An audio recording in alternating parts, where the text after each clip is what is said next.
السلام عليكم داوديال سو دواده حدنا الله يساوي جميلة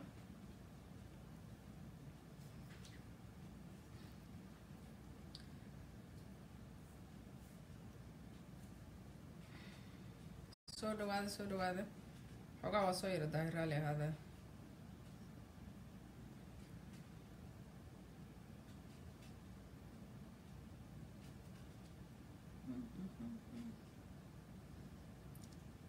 أبادر صلاة سو دوابو سو دواده بيلان كلا مقنعيني وعليكم السلام أبو أبادر خطرة باي وعليكم السلام سمدون عليكم السلام أبا أحمد ريس عبد الله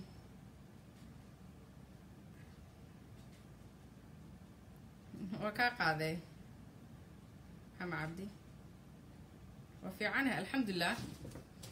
عبارة حقاقو عن كلام مغنين واحد بدنا عصب عاومو أودو شمس عدي يسودو وباي thank you خدان أم حسنتا thank you هذا هتسنتين yes thank you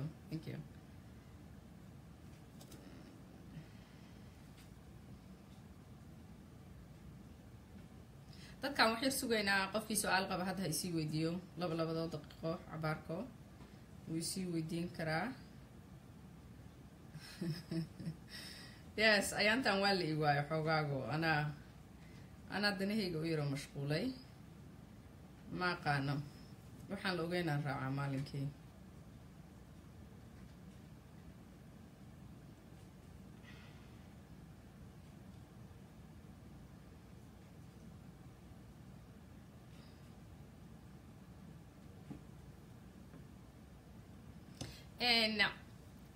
wax badanaa dhacay bishii aan idinka maqnaa caawa ma soo koobay laakiin midda ugu weyn oo maanta dhacday ayaa waxay ahayd waxaa la ceyriyey ninkii wasiirka arrimaha dibadda secretary-ga oo state department-iga haystay wasaaradda arrimaha dibadda oo la dhaho Rex Tillerson iyo madaxweynuhu xoogaa weeyaro kala duwanaayeen marka maantay ayaa la ceyriyey waxaa la yiri ninka chief of staff-ka xukuma madaxweynaha staff-kiisa iyo dadka u shaqeeya oo ayaantii hore ka tagi jiray Homeland Security-ga John Kelly ayaa soo wacay jimcadii wuxuu ku yiri war ayaa soo socda Washington Post-ga ayaa warkaas lagu soo qoray dhowr maalin camal la isla dhex marayay kabacdi dadka qaarna waxay leeyihiin wuxuu ka ogaaday Twitter-ka labada arrimoodba way jiraan dadka qaar waxay leeyihiin madaxweynuhu wuxuu u isticmaalaa qiic ahaan ayuu u isticmaalayaa oo waxyaabo kaleeta ayuu qarinayaa marka wasiirka arrimaha dibadda iyo madaxweynuhu siyaasad ahaan rag aad u kala duwan ayay ahaayeen ninkan maxayto ExxonMobil ayuu wuxuu ka ahaan jiray CEO waa nin ganacsada ahaan aad caan u ah marka asaga iyo madaxweynuhu siyaasadda way ka kala duwanaayeen waxa lagu ceyriyay maanta marka oo la taaban karo ayaa waxay tahay sumeyn ayaa waxay ka dhacday Ingiriiska oo la sumeeyay nin oo ahaa basaas una ahaa basaas labada dhanaba uu ahaa wuxuu u ahaa Ingiriiska wuxuuna u ahaa Ruushka asaga iyo gabadhiisa ayaa la damcay in muxuu ahayto la sumeeyo tii ayuu marka ka hadlay Tillerson maanta shalay markuu ka hadlay statement sorry guys waxbaa soo dhexgalay I need to inaan ka dhex saaro give me a minute waxaan ka baxayaa meesha intaan loogaad ka sameynaa qaylina haddii kale telefoonka caawadan marka warbixin ayuu soo saaray uu aad cambaareen kulul ugu soo jeedinayo Ruushka oo uu leeyahay Ruushku waxyaabahan oo kaleeto waa wax muuqdo oo cad waa inay xurmeeyaan wadamada kale madax banaaninooda marka statementiga waxaa hadaladii kamid ahayd uu yiri waxaa kamid ahaa inay dhaqamadan oo kale hore u soo jiri jireen oo Syria ka sameeyaan Ingiriiska ay ka sameeyaan yes commenting in iska xirwaay runtiis thank you marka taas ayuu ka hadlay cambaareen kulul ayuu u soo jeediyay dowladda ruushka taas ayaa la kacday ayay xagga siyaasadda badankeed ayay u janjeertaa taas cambaareynta kasoo baxday wasiirka arrimaha dibadda oo ah cambaareyntii ugu kululeed ee dowladda Donald Trump kasoo baxda ayay ahayd marka Donald Trump midda kale sanadkii la soo dhaafay markuu muxuu ahayd Boy Scouts-ka uu la hadlayay ayuu asagoo waxaa laga sheegay wasiirka arrimaha dibadda dhahaya madaxweynaha waa moran camal waa doqon waxba ma oga camal hadaladaas la isla dhixmaray xitaa markii uu Boy Scouts-ka la hadlayay in xasuusataan in kala ma aqaan oo arrin aad qiicaad u fara badan ee abuurtay warka aad la isla dhixmari jiray Boy Scouts-kana waa qolyo uu xukumi jiray Tillerson waagii horeeto marka xitaa markaas ayada ah uu ka fakiray inuu iscasilo ninka la dhaho Tillerson siyaasad ahaan madaxweynaha Tillerson iyo asagoo aad bay u kala duwanaayeen waxyaabo badan isku maysan raacsaneen midda waxyaabo ay ku kala duwanaayeen waxaa kamid ahaa nabadda waxaa kamid ahaa dhiilkii uu madaxweyne Obama la saxiixay ninka la dhaho Iran uu la saxiixay madaxweynaha siyaabaha uu la dhaqmaayo North Korea waxyaabahaas oo dhan qodobo aad muhiim u ah oo aad ay ugu kala duwanaayeen ayay ahaayeen midda kale arrintii ayaan dhaweyta ka taagneed gacanka carabta oo ay isku haysteen imaaraadka iyo Qatar Tillerson Qatar ayuu la saftay oo imaaraadka waa qolada ugu weyn oo ka faa'iiday ceyrinta la ceyriyay maanta Tillerson sababtoo ah dhowr jeer ay waxay dhaheen ninkan waa in la ceyriyaa laakiin markii loo eego saxaafadda reer galbeedku ma siinayaan wax muxuu ahayd muhiimad ah ama credit ah markii laga reebo saxaafadaha wadamada kaleeto saameynta ay ku yeelatay imaaraadku ay ku leeyihiin ninkan ceyrintiisa ama xataa saameyn haddaysan ku yeelanin way ku duceysanayeen in ninkan in la ceyriyo sababtoo ah si toos ayuu Qatar ula saftay maadaama uu Qatar la saftay ayaga uu ka janjeeray midda kaleeto ninkan nin wuxuu ahaa nabadda aad ugu ololeeya madaxweynaha taas aad ayay ugu kala duwanaayeen sideedaba wasaaradda arrimaha dibadda wadanka waxay u tahay horjoog ayay u tahay waa wadan kasta wasaaraddiisa arrimaha dibadda ayaa matasha meel kasta oo ay joogaan wasaaradda arrimaha dibaddu oo waliba wadanka Mareykanka waa wasaarad aad u awood badan saameyn aad u fara badan ayay adduunyada dacaladeeda ku leedahay wasaaradda arrimaha dibadda waxyaabo badan oo markii siyaasadda kaliya xitaa laga reebo ayaa soo hoos gala sida arrimaha oo bini'aadanimada ay wadamada u fidiyaan Mareykanka sida qaxootiga dib u dejinta taas adinka aad u daneynaysaan iyo immigrationka ayaga ma hoos galaan qolo kale hoos galaa laakiin dib u dejinta waxay soo hoos gashaa State Departmentiga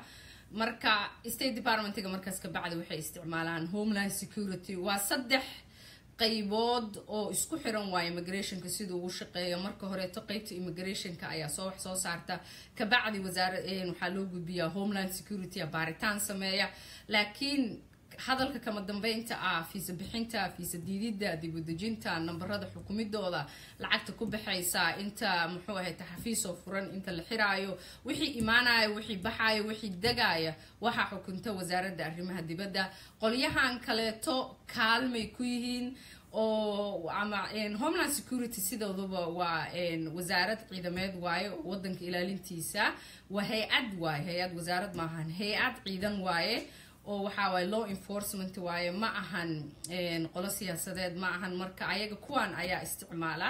marka wasaaradda arrimaha dibaddu saameyn aad u fara badan ayay ku leedahay wadanka marka taas ay waxyaabahaas iyo waxyaabo la mid ah ay ku kala duwanaayeen madaxweynaha iyo ninkiisa wasaaradda arrimaha dibadda uu doortay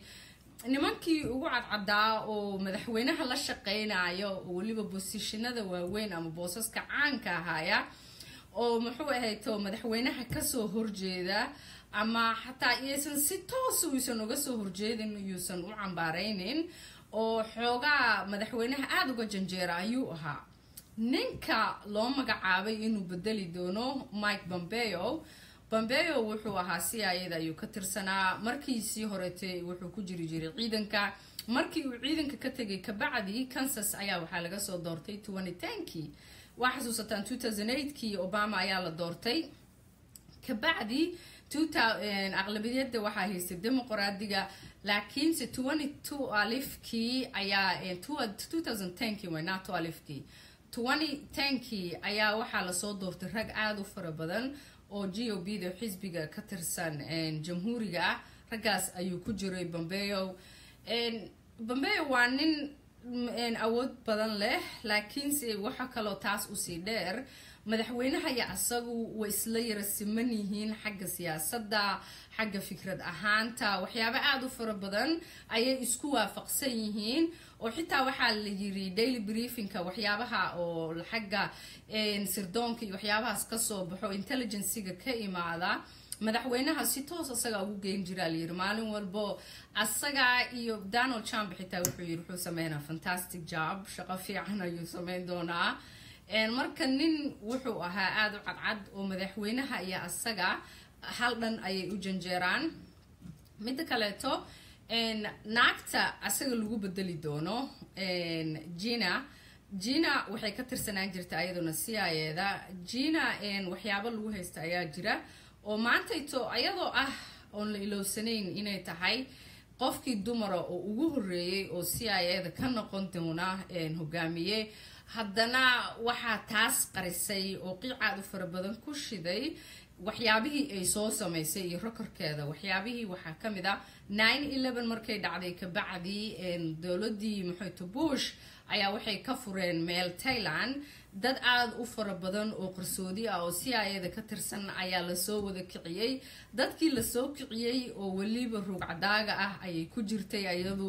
waxyaabihii lagu haystay oo ayada lagu haysto oo muxuu ahayd la dhaho waxyaabaha wadankan uu soo maray taariikhihiisa qeybaha ugu xun ugu mugdisan waayo waxa kamid ah sidii ula dhaqmeen dadkii la xirxiray oo argagixisada ahaa oo lagu soo eedeeyay falalka argagixisada ah waxay sameysay wax la dhaho waterboarding waxa waaye let me try to explain kaba soo qaad qof waxa lagu xiraa sabuurad sidaan oo kala ah sabuuradda marka intay waxay ku leedahay wax dheer intan waxay ku leedahay qofka labadiisa gacmood ayaa lagu xirayaa wajigana waa laga daboolayaa markuu qofku wuxuu ka neefsadaa sanka iyo afka marka sabuuradii saan markay ahayd oo qofkii saan loogu xiro waa la dabagedinayaa markii la dabagediyo biyo ayaa kor looga soo shubaya marka taas oo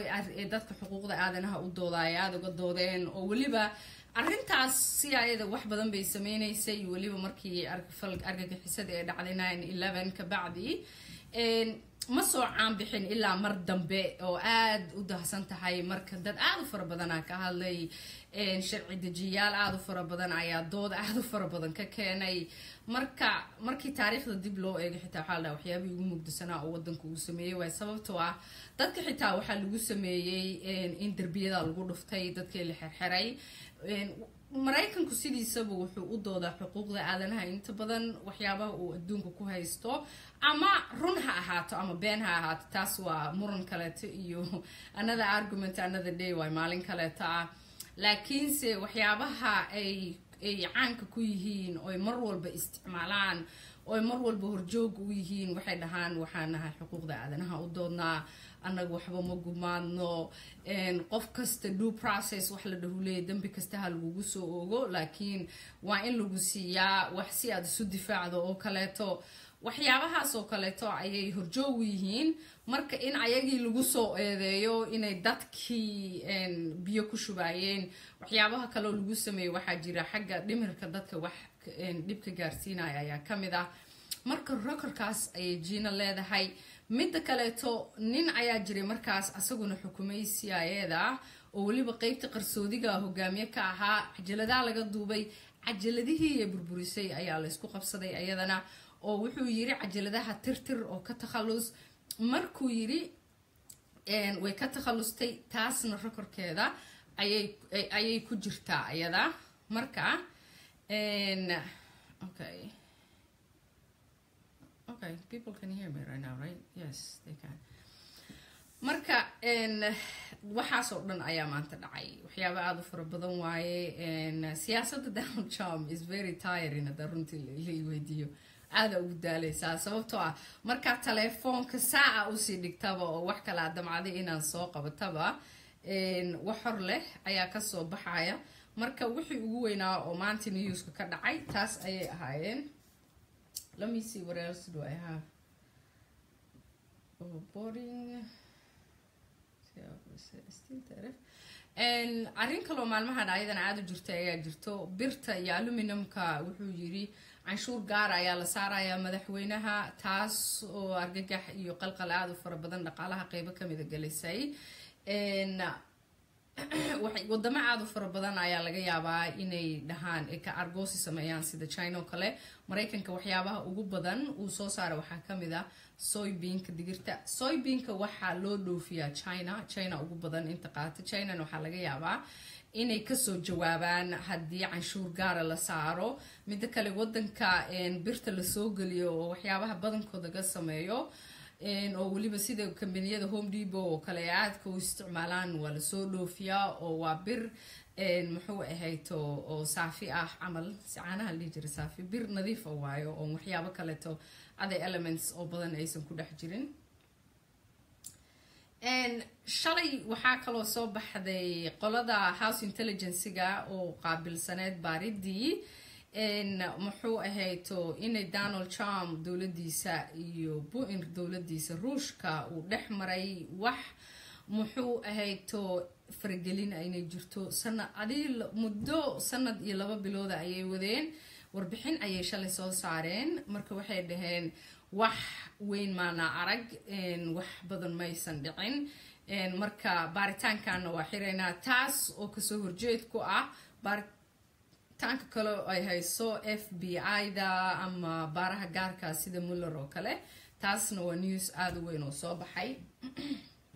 waxaa kaloo ayadana jira maanta inta doorasho jirto axad waa talaado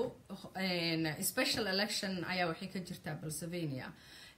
districtgiisa 18aad districtgaas waa district muxuu ahayto degmo waxa waaye oo GOP-da ay leedahay waligood ay ku guuleysan jireen aysan ka walwali jirin oo muxuu ahayto aanba isku qabsi badan uusan ka jirin marka districtga maanta doorasho gaar ayaa ka socota ninkii haystay districtga ayaa hor u iscasilay sababtoo wuxuu ahaa Republican ayuu ahaa wuxuu isku casilay naagu saaxiib la ahaa ayaa waxa la yiri wuxuu ku yiri intay uur yeelatay oo naagtu qabaan ahayn ilmaha iska soo rid marka waan ogtiin Republicanka waxay dhahaan pro life ayaa nahay oo may aaminsana ilmaha la xaqay iyo waxyaabahaas oo kaleeto marka ninkaas ayaa ka tagay kursiga oo kursiga saas uu ku banaanaaday kursigiya maanta lagu tartamooyaa waxaa ku tartamooyo dimuqraadiga iyo Republicanka dimuqraadiga haday ku guuleystaan horta wax fudud ma noqon doonto laakiin se waxay ku tahay argagax ama waxay abuuri doontaa waxyaabo aan la arago kale ama waxay saansaan u noqon kartaa doorashada November soo socota oo rag aad u fara badan oo Republicanka ka tirsan oo kuraastooda ka walwalsanayn oo muxuu ahayto waligood wax saas oo la tartamo zaa'id aysan jirin oo ka walwalsan oo si iska qaadan jiray kuraasta ayaa waxa galay qalqal aad u fara badan marka waxa socda doorashadaas hadda socota ma qan in hadda wali lagu dhawaaqay in kaleeto hadaytu way socotay special election way doorashooyinka noocaas oo kala ah waxyaabaha aan u soo raaciyo newska waxa waaye siyaasadda guud ahaan ayay waxay ka yihiin saansaan camal xasuusnow meesha ay hadda dimuqraadiga districtgaas ee dimuqraadiyaasha hadda ay ka qabaan rajada 20 point ayaa waxa ku guuleystay Donald Trump waa meel waligood ay GOP-da ay haysatay lacag aad u fara badan oo banaanka ka timid ayaa soo gashay waliba waxaa gashay 12 milyan doorasho yar oo meel yar ka dhacayso is like wax aad u weyn waaye midda kale to waxaa jira districtga laftarkiisu wuu tagi doonaa waa tan ayaan hore aan ka hadlayay sida loo sameeyo maapka doorashooyinka u dhacaan oo maxaafadaha iyo districtyaasha loo kala googooyo waxaa jira wax la dhaho gerrymandering wixii marka la isku qabsaday waa tan lahaa oo way ka doodooyaan Supreme Court-ka Pennsylvania ayaa soo saartay sida qariidada loo sawiray oo loo kala googooyay xaafaduhu waxay ka soo horjeedaa dastuurka wadanka unconstitutional waaye markaas ayagii waxaa la yiri keena maadaama ay keeni waayeen Supreme Court-kiya mid keentay marka tiya la isku haystay marka districtgan hadda maanta 12 milyan ay ku baxayso oo doorashadiis oo ay hadda dhacayso oo ninka uu ka tagay oo jamhuuriga uu haysan jiray waligiis oo cid kale kula tartantaa aysan jirin laftarkiisa sida November doorashada dhici doonta uu tagi doonaa xaafadaas way tagi doontaa oo laba loo kala jabin doonaa oo qaybna gees kale raacaysa qaybna gees kale raaci doontaa laftarkeeda marka taasna waa sababta aadka loogu fiirinayo districtgan ama waxa doorashada ka socoto kala doorasho weyn ma ahan laakiin sansaan ayay waxay u tahay doorashada midtoonka oo hadda soo socota dad dimuqraadigu wuxuu qabaa dhibaato aad u fara badan hadda waxaa jira momentum ay haystaan oo waxaa ku jira dhiiri aad bay u dhiiran yihiin aad bay rabaan inay u tartamaan laakiinse dhibka jira ayaa wuxuu yahay tiradii ay ka bateen hadda sida California oo kale waxaa soo baxay dad aad u fara badan oo raba inay kursi yordaan markii 10 dimuqraadiya hal kursi u soo baxdo 2 iyo 3 Republican ay u soo baxdo waa la isreebreeba markii la isreebreeba hadba labadii soo kormarta cid ay rabtaba looma kala baxay markaas isreebreebka markuu yimaado labada soo harto ugu pointiga badan la qaadana labadaas haday rabaan waxay noqon karaan dimuqraadi haday rabaan waxay noqon karaan jamhuuri labadaas marka haddii ay kala jabaan oo markii horeetana markastana xasuusno markasta ay muxuu ahayd doorasho jirto waxaa jira wax la dhooxaysiin campaign jiro oo labada nin xitaa haddii ay isku xisbi ka soo horjeedaan dirty laundry wasaqda dhan banaanka loo soo saaraa sida siyaasadda u shaqeysa waaye marka waxaa laga yaabaa ninkii dadkii qoladan qofkan la safanaa kaba soo qaad ee qofka ah iyo b inay iska soo horjeedaan laakiin waa hal xisbi sida xisbiga jamhuuriga oo kale waaye marka way isku soo duulayaan siyaasad ahaan xayeysiinta isugu soo duulayaan lacagta dadka siday usoo kala jiidanayaan bisababtoo ah qof walba asaga in la doorto ayuu rabaa marka markii midkood uu waayo dadkiisii sida ay kan ugu jabaan sababtoo ah hal xisbi ay ka tirsanaayeen way adkaanaysaa taas waxay abuuraysaa ayadana kala baxsanaan division taas dhibkaas ayay hadda jamhuurigu qabaan. Okay, let me see what else do I have here. Okay, give me 1 minute. Waxay isuga labado daqiiqo camal. Gonna see in doorashadii tuuriraan ka fiirinaa in lagu dhawaaqay in kaleeto.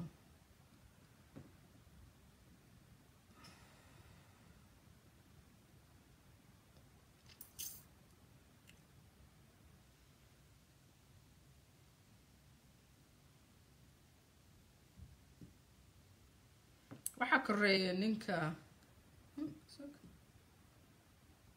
weli laguma dhawaaqin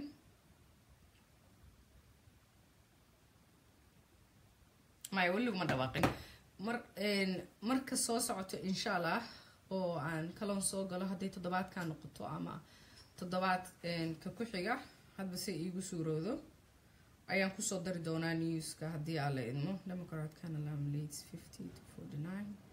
be special election hadda waxaa koreeya ninka dimuqraadiga ayaa koreeya William White asaga ayaa koreeya aad baynu isugu dhowdahay mid kaleeto qoladii loo yeerabo waxaa furan in codsi laga dhiibo laga doodo hadba qolada ku guuleysatay muddo 5 maalmood gudahooda haddii aan lagu qanacsaneen qoladii hadba guuleysatay qolada kale la doodi karto muddo 5 maalmood sharciyan sida meesha ka degsan laga doodo taas ayadana way jirtaa waxaa koreeya ninka dimuqraadiga ahaa koreeya sida according to CNN and Washington Post iyo New York Times ka labadoodaba kulligood saddexdoodaba marka waxaa koreeya yaa koreeya Xasan Cabdi waxaa koreeya ninka dimuqraadiga hadda koreeya laakiin wax badan ma ahan Soomaalidu waxay jirtay ciyaar gelin dambe waay marka sidee noqon doonto ma loogo waxaa laga yaabaa inuu asaga guuleysto in laga guuleysto waa laga yaabaa mid kaleeto siyaasadda sanadkan 2018 iyo 17 ka jirtay waxaan bartay inaanan waxba saadaalin sababtoo ah ma la saadaalin karo is very unpredictable hadda waxa isleeda dhankaan ay u dhacaysaa haddana dhankaan kale ay u dhacaysaa hadba dhan bay u wareegaysaa marka I don't know meeshay aadi doonto wallahi to be honest with you dhanay u socoto ma aqaano laakiin waa arkayna haddii aan idmo 30 daqiiqa ugu talagalay 5 daqiiqa hartay qofkii su'aal qaba ha i weydiiyo arrimihii immigrationka oo dadka aad u jeclaan in aad uga hadlo oh thank you abayo and wax kasoo kordho zaa'ida ma jiraan safaaradaha way kala duwan yihiin qaar dadka fiisaha waa lasoo siinoyaa wixii la dhihi jiray extreme vetting aa la bilaabi doonaana waa la bilaabay already safaaradaha badankood way sameynayaan waraaqan arkay maalin la ii keenay qof la siiyey oo la leeyahay in adeerkaaga saddexaad iyo in adeerkaaga labaad iyo meelahay muxuu ahayd meeshay degan yihiin iyo 10 sano oo lasoo dhaafay meelahay kala aaday meeshay like su'aalo aysan Soomaalida badankood aysan ka jawaabi karin Soomaalida foomamka caadiga ah oo haddeertaan noloshooda quseeyo oo hadda joogo ay dib aad weyn ku qabaan imagine haddii la dhaho 10 sano la soo dhaafay waxyaabihii dhacay iyo dadkii joogay iyo meesha maalin lug dhigtay iyo meesha martay iyo you know waxaas ka soo jawaab waxay noqonaysaa wax aad u dhib badan marka okay Ohio waa fiican tahay Ohio ka warana lidhoya qofkii su'aal qaba ha i weydiiyo hadda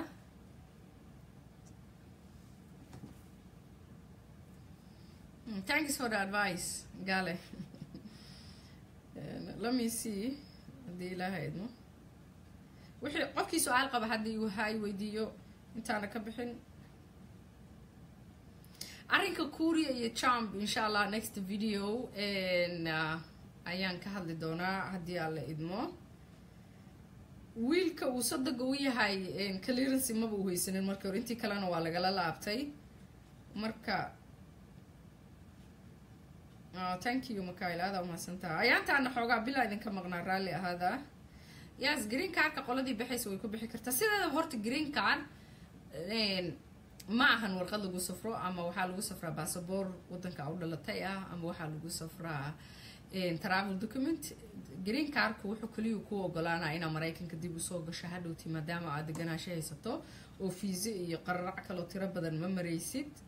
marka waa lagu safri karaa yes wax badan ayaa soo kordhay cabaaraan hadda ku jiray meesha Ohio jooga state ka joogta adoo why su'aashaas mar walba la ii weydiiyaa mama soo idimna diin mar walba Ohio jooga yes Ohio doorashooyin badan ka dhacooyo inshallah waa ku soo dari doonaa war badan ayaan waxaan soo deyn doonaa hadii aan la idmo toddobaadkan inta isku soo dabarawriyo you know marka warka tiradiisa badan uu ku dhaafo xogaaga oo dhib badan tahay ina la qab maxay gaarto kacab ku jirta mar walba gaar oh thank you marka wax su'aal qabo ma jiraan maleena ani waa ka siyaaca abaadir waa mahadsantahay waa dad cusub ku weydiinaya oh okay and okay rally hada abaadir ay saxay wuxuu yiri dadka noo ducay kula jooda dibka dhaaf warabad fulis naab oh ayaa horeeto waraa iloobay hadda soo xasuustay fulis naabkaas ku xasuustay waxa la dhahayaa dadka qaata dawladda ay ka fakaraysaa in lagu daro hadda shuruudaha qofka haduusan si fiican u shaqeynin ama uu shaqeynin ama uu dawladda guna ka qaato oo macayr uu ka qaato in ay muxuu ahayto in ay u dacwoon karin dadkooda hadda waxaa jira wax la dhaho affidavit of support waraaq la buuxiyo ayaa jirto kaba soo qaad qof ayaa jira wuxuu qaataa social security SSI uu qaataa SSI markuu qaato ilmihiisu rabaa inuu keensado waa citizen ama waxaasuu rabaa inuu keensado kale marka maadaama uu keensanayo dadkaas asaga ma shaqeeyo marka wiil uu dhalay gabar uu dhalay qof qaraabo yihiin koo qaraabo qasax kale yihiin qof ayaa waraaq saxiixayo canshuurtiisii ayuu keenayaa qofkaas caawinaya ama kaba soo qaad dad badan oo waxaa jira sida hooyooyin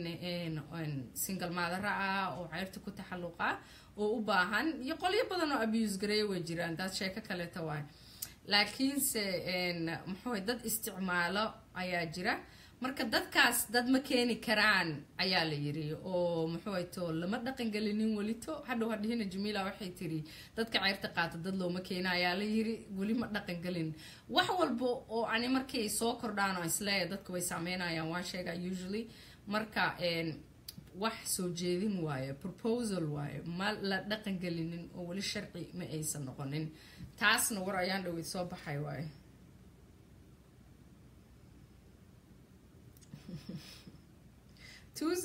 Asma wuxuu yiri Tuesdays and Thursdays maxaa u soo gashaa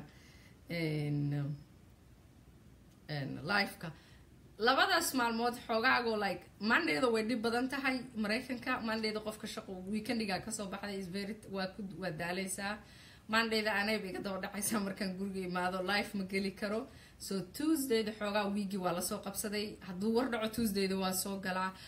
Thursday-da marka waxaan u soo galaa inta badan oo Thursday-da u doortay waxa waaye hadduu war dhacay toddobaadkaas oo dhan inaan sheego jimcada inaan wareegaan jeclaa jimcada inaan live soo galo ama aan guriga joogo ma jecli ama meelaha fariisto marka that's why Tuesday and Thursdays aan soo galaa yes that is very true Tuesday and Thursdays aan soo galani inaan wax sheega jeclaa habeen marmarkoo Saturday-da waa soo daayaa laakiin jimcada I usually don't wax zaid haddaysan jirin ama aanan ka daahin jimcada inaan war soo daayo ma jecli inta badan yes wiilka uu saddeq uu yahay war badan aan ka hayo laakiin hadda ma rabo inaan ka hadlo insha Allah barnaamijka kan ku xigaan uga hadli doonaa haddii alle idmo deeqa soo dhawaaba what day do you come to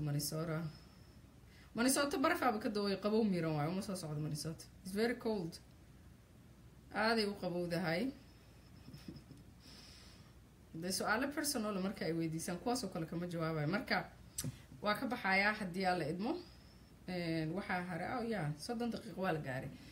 khayr far badan idin rajeedaa raali ahaada haddii ay maxay bilaan ka maqnaan bil ma maqnaan doono next time haddii ilaahay idmo